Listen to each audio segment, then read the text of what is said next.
지금 이제 보안 사건 존폐 여부가 굉장히 핵심적인 쟁점이 되고 있고, 그다음에 보안 사건이 있는 현재 형사 사법 체계 하에서 좀 문제점을 말씀을 드리면, 근데 이런 겁니다. 경찰에서 A 회사에서 근무했다가 B 회사로 이직한 그 직장인에 대해서 A 회사의 사장이 이제 고소를 했는데, 이거는 영업비밀 침해했다. 경찰에서는 갖고 나간 게 없으니까 무혐의로 이렇게 올렸단 말이에요. 근데 이제 검찰에서 보안 수사 한다고 하면서 이거를 1년씩 2년씩 끕니다. 왜 그런가 봤더니 그쪽에 변호사가, 회사 측 변호사가 사건 좀 종결시키지 말고 조금 지연시켜 달라. 그렇게 해갖고 그걸 1년씩 2년씩 끕니다. 그러니까 이 피고소인이 B 회사를 못 다니고 결국은 사표를 내고 무직으로 살거나 이렇게 있습니다. 그런 사안도 있고, 두 번째는 검찰이 지금 영장 청구를 갖고 있는데 3명을 갖다가 구속을 해야 되는데 3명이 같은 공동정범이고, 그다음에 구속을 해야 불법 수익을 할 수가 있는데, 근데 2명에 대해서만 영장 청구하고 1명은 봐줍니다. 그 1명이 나중에 그 2명에 대해서 옥바라지를 합니다. 그리고 불법 수익을 1명이 관리하고 나중에 형사 절차가 끝나면 그걸 갖고 또 나눠 갔습니다. 2명만 청구해달라고 하는 변호사 선임을 합니다. 누가요? 돈이 있는 사람이, 불법 수익을 가진 사람, 강자들이. 마지막으로는 추징만 해도 그렇습니다. 70억, 80억 추징을 해야 되는데 검찰에 변호사가 추징하지 말아달라고, 이거 계산하기 불분명하고 명확하지 않다면서 추징 선고하지 말아달라고 합니다. 그럼 불법 수익 환수 못하죠. 두 번째는 가석방이 또 용이롭습니다. 추징이 없으면. 그런 등등의 불합리한 일들이 지금 있어 왔기 때문에 저희가 수사 기소를 분리해야 된다는 것이고, 그 원칙은 권한이 있는 곳에 그런 오남용의 유혹이 있기 때문 아니겠습니까? 특히나 검찰은 이게 70년 동안 한 번도 변한 적이 없습니다. 수사 기소뿐만 아니라 불기소권, 인지수사권, 뭐 행형이면 행형, 모든 걸 권한을 갖고 있다 보니 이것이 문화가 되어버렸습니다. 완전히 조직 문화가. 그래서 어떤 잘못을 해도 반성을 안 해요. 이번에 청주지검 사건, 그 13세 미만 여자 아이에 대한 그토록 반인륜적인 범죄가 저질러졌는데도 통신영장 기각한 거, 그다음에 압수수색 빨리 해야 되는데 그거 반환시킨 거에 대한 반성이 없습니다. 그리고 국민을 상대로 오히려 언론 플레이를 합니다. 경찰 수사가 부실했다고. 근데 뭐가 부실합니까? 압수수색 영장 제대로 청구를 했고, 혹시 미진한 거 있으면 경찰한테 수사 전화해서 거기다 그냥 수기로 넣어서 도장 꽝 찍어서 청구하면 되는 일을, 통신 내역 기각을 한 사례가 그 경찰 수사관도 자기 처음 봤다고 하지 않습니까? 그런 일들이 조직 문화처럼 되어 있어요. 수사를 왜곡해도 잘못해도 왜곡하고 남용한 그 검사들 지금 옷 벗고 변호사 하면서 오히려 돈 잘 벌고 있습니다. 근데 경찰은 어쨌건 지적을 받으면 자기네 식구도 구속시키고 잘못했다 그러고, 이번에 행안부 장관께서 4중 보안 장치를 마련하겠다고 하지 않습니까?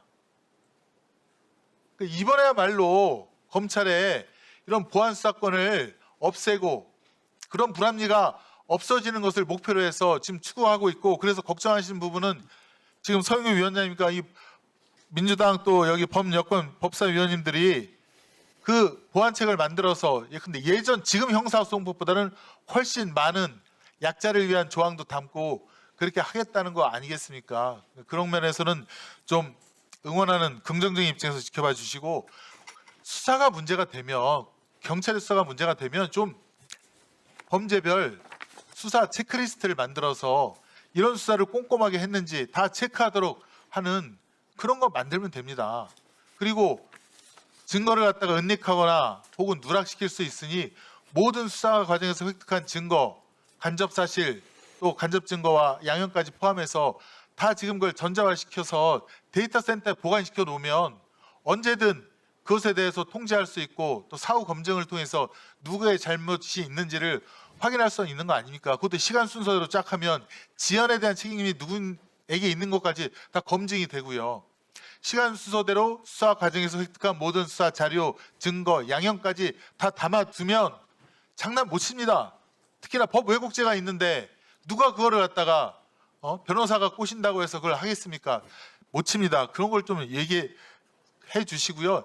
이런 것이 잘 작동될 수 있도록 사실은 법무부 장관님 또 중수청 또 행안부 장관님이 꼼꼼하게 챙기시고 작동되도록 해야 됩니다. 예전에 문재인 정부 때 수사기소 분리가 제대로 작동하지 않은 곳은 저는 볼 때는 사보타지 태업이 있다고 보여집니다. 그래서 그런 데에 대해서 장관님께서 좀 사명감을 갖고 함께 꼼꼼하게 체크하고 보안 제도를 마련해 주시기를 정말 간곡하게 부탁드립니다. 이것이야말로 말씀드린 국민의 그 생명, 재산, 그 인권 보호와 직결되어 있기 때문입니다. 이상입니다. 예, 뭐 의원 말씀 뭐 잘 알아듣겠습니다. 다만 어떤 권력도 독점하게 되면 남용 가능성이 있습니다. 과거 검찰이 수사권, 기소권 공소유지 권한 또 형의 집행권까지 독점하면서 권한을 남용했기 때문에 국민들로부터 불신을 받게 된 거 아니겠습니까? 그래갖고 현재 검찰개혁 국면에 도달된 겁니다.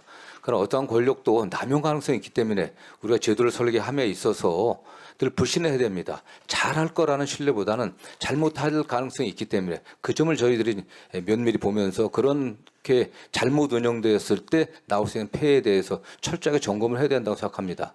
특히 저는 이미 원칙은 정해진 거 아니겠습니까? 원칙이 정해졌기 때문에 그 과정에서 최선을 다해갖고 사실 부정적인 효과가 나오지 않게 제가 늘 말씀드리지만은 또 억울한 피해자, 억울한 피의자도 마찬가지겠죠. 피의자든 피해자든 실체적 진실을 발견해갖고 그 합당한 처벌을 받게 되는 게 그게 인권 보호고 또 정실은 아니겠습니까? 그러면서 빈틈이 없게 많이 좀 고민들 해주시고 다만 저는 하나 말씀드리고 싶은 것은 어쨌든 수사에 관련된 전권은 이제 경찰이나 중수청이 있게 됩니다. 그리고 법 왜곡죄도 마찬가지입니다. 법 왜곡죄로 입건할 수 있는 권한도 전적으로 이제는 경찰이 갖게 되는 겁니다. 그래서 그들이 갖고 있는 수사의 독점권을 합리적으로 국민들이 의심하지 않게 공정하게 행사할 수 있도록 제도 설계를 할 필요성이 저는 있다고 보고 있고 뭐 여야 의원님들이 그런 면에서 꼼꼼하게 제가 또 세밀하게 설계해달라는 요청을 계속 드리고 있는 겁니다. 네.